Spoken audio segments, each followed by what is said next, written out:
Francois, how much is it?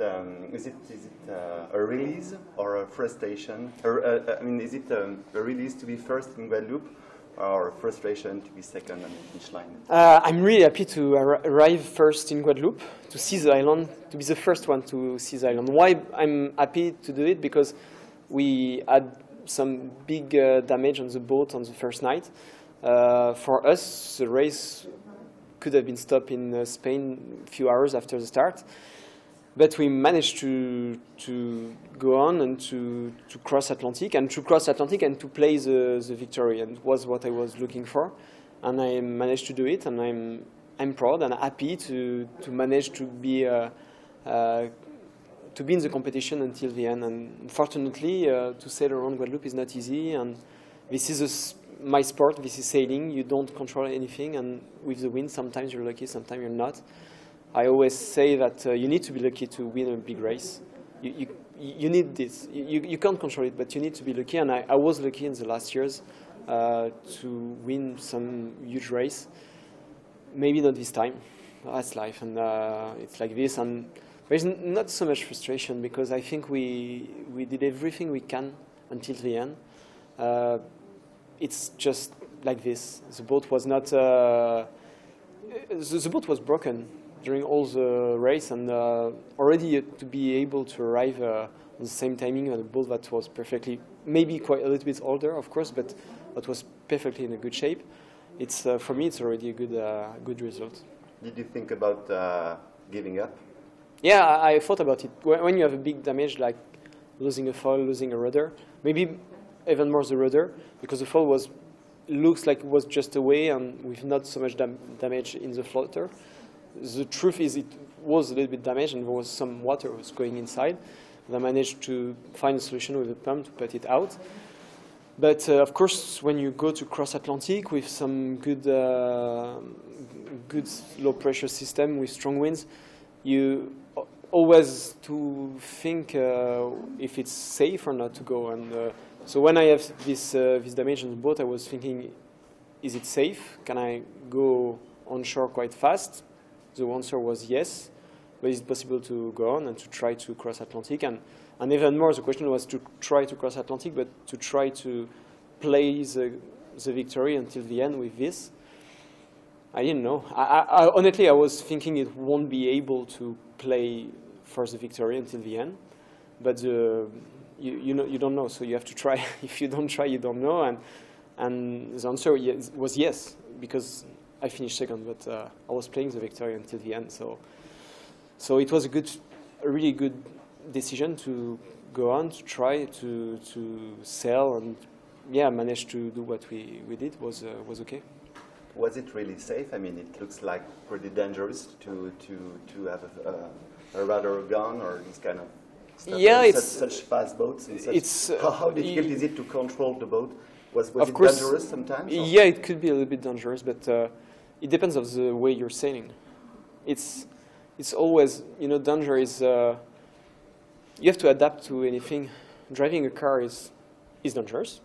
Even if you're just driving very carefully, there's always risk. And for sure, if you're just driving like a crazy man, this is for sure dangerous. And this is the same with our boats. If you try to do things you can't control, and if you try to do things you don't know how to do it, this is dangerous. So the only question is to try to find a way to sail that's adapt to what you know and that adapt to what's the shape of the boat. And I was not saying the same, and I was sailing way slower than what I could have done with a boat in a perfect conditions. And I don't think I put the risk higher than what I used to do with a normal boat. I guess for such a sailor like you, I mean, I guess it was a frustration not to be able to fly in such a beautiful boat. Yes. But, I guess. I think the biggest frustration for me in this race was not the results at the end. It's more to have a wonderful boat, have a lot of people who work on the boat for years to try to make it so perfect, and to not be able to sail all the potential of this boat. This is the biggest frustration I had. And after I tried to get fun in a way to find the way to sail the boat as best as possible. But yeah, to have a boat that could fly, that could sail more than 45 knots quite easily, and was clearly without faults, was impossible to sail more than 30-35 easily. Yeah, this is for me the biggest frustration. But to manage to arrive here in Guadeloupe and to play for the win was, yeah, the frustration is done. It's finished. It's like this. You told me a few minutes ago that you had a top speed record. Yeah, just before to lose 4,000 rudders, and just a few hours after the start, the first night I saw 49.7. Maybe it's more. We have to look in the computer on the boat, because on the log maybe there is 50 knots that I didn't see.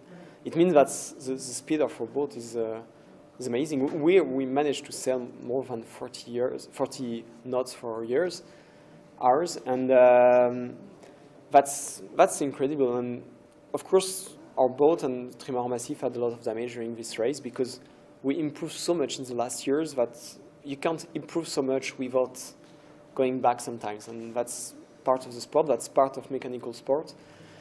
That's always difficult to have to live it, but it's like this, and it's because we're learning things, because we break things, that the year after we don't break it anymore, and we get better and better. And yeah, that's part of the long way to manage to sail so fast across Atlantic, and we are on our way. This year maybe a little bit too much damage, but I'm quite sure that next year it will be perfect, and we'll be able to fly, and to fly quite fast with a boat without any problem.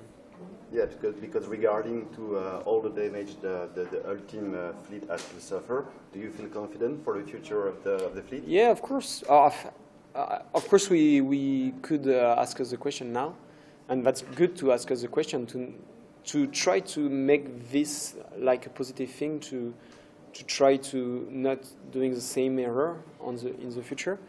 But I have no doubt about the future of this class, and in more global way, a future of flying boat in offshore sailing. The boat will fly. We are sure of this. The question is more maybe about the timing and the way to do it. But I'm really clearly thinking that what we have done in the last years in the ultimate class is incredible, and that's the best way to do it. It's maybe a little bit difficult now this week, but I'm quite sure we just need some more months to make the boat more reliable and ready to sail around the world. I sailed around the world with this boat a few months ago, and I didn't have so much damage, quite nothing. And because the target was also to sail around the world, and this year we just improved the boat. We knew that it was not sailing around the world, that was a shorter race. We take some risk. We know that we take some risk because we knew that if something was damaged, and the truth is you can finish the race. If I was sailing for a race around the world, I would have stopped.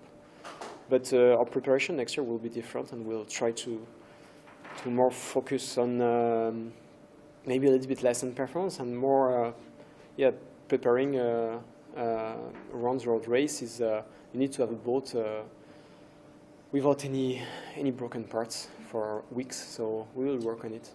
The very last question, a few words about Francis Joyon, the winner. What do you think about this man, this sailor? He's incredible.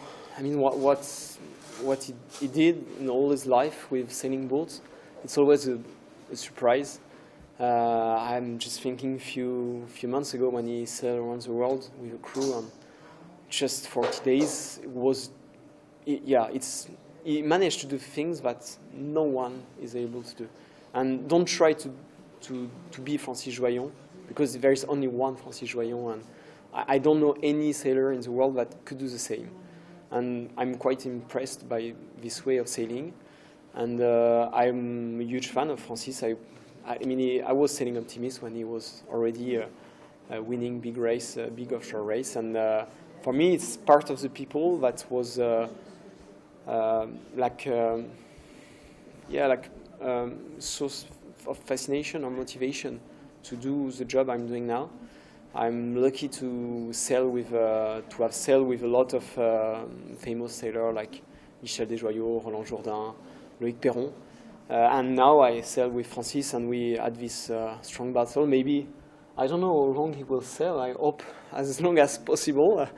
I really hope so, but he's 62 years, so maybe it's, if it's not his last race, and I hope so, it's one of his last race, I will say, and I don't think I'm saying something bad to say this, but it's up to him, and of course I really cross finger and hope he will be still here in 10 or 20 years.